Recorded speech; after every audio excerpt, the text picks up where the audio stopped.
الحمد لله ان انا معيش عشان ما تجيش مصر العميل عشان ما وقعش بلدك، عشان حمى بلدك من الوقوع. يا ستي خلاص كان زمانك بتتنيل زي ما اللي بيتنيلوا في العراق وسوريا دلوقتي وليبيا، كان زمانكم بتتنيلوا وبايدين اللي انتم بتساعدوهم اصيادكم يا العسكر اللي يقع خير اجناد الارض اللي يقع خير اجناد الارض. اشتغل يا شحت بدل ما انت عاوز تاكل وتشرب من ارض الخير، اشتغل بالحلال وكل لقمتك. ده النبي كان بيشتغل وياكل لقمته النبي. وانت جاي تقول لي اسقط العسكر ليه؟ العسكر ده اللي حمانا وكرمنا وخلانا قاعدين في بيتنا شرفا بكرامتنا.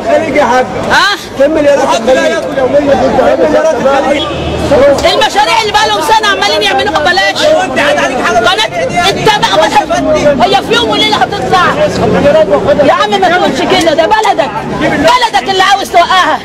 توكل كرمان دي توكل كرمان. انا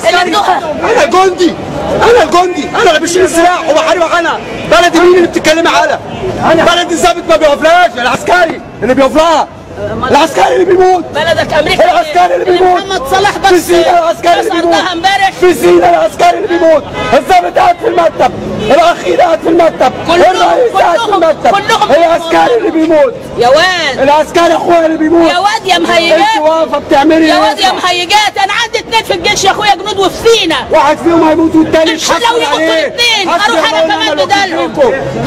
امال عايزينها تقع تاني؟ تقع.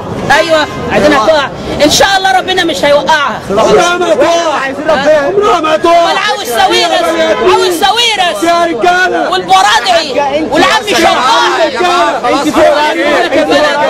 دول عايزين خلاص يا جماعه، خلاص يا ماما. من خطه امريكا ليهم تتقسم ده تكفيشه. خلاص بقى، خلاص يا ماما، الله يرحم الوالد الثلاثي كان هتاخد الاسئله. ربنا يهديهم يا ماما، ربنا يهديهم. خلاص يا استاذ، طب انت مالكش حجه اصرف من الالاف اللي عندك ليهم يا اخويا بدل ما توقعها. ما انت واخد معاك موبايل ب 4000 جنيه اهو يا كلب يا خاين اهو. الموبايل ده مش بتاع عارفين 3 ده. خلاص يا ماما، جبته مش هحطه. خلاص اللي اديهولك. خلاص يلا يا ماما، شوف انت عارفين باش يا واد مش هتقع مصر، مش بحبة حسالة، مش بحبة حسالة هتقع.